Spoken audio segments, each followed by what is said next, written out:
Hello kids, welcome back to my channel. आज हम आपके लिए डोलियर ड्रेसर की चीज़ें लाए हैं। चलो इसको अनबॉक्सिंग करते हैं।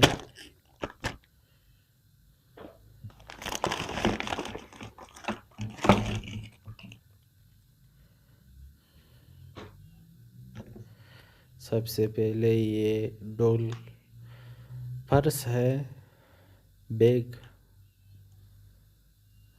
ये खुलता है इस तरह।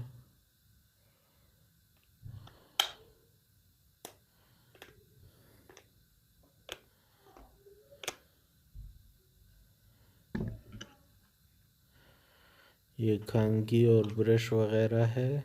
ये बड़ा कंघी है।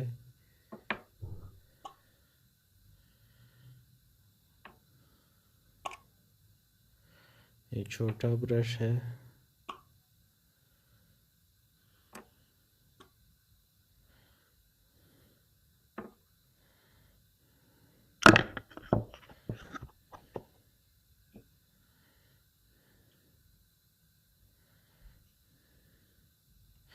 ये ड्रायर है। ये बड़ा ब्रश है।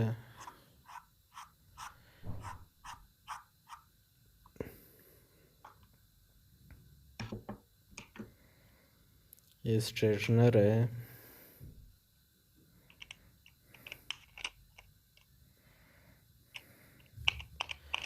गाइस, अगर आप लोगों को हमारी वीडियोस अच्छी लगती है तो हमारे चैनल को सब्सक्राइब करें और बेल आइकन पर ऑल क्लिक करें।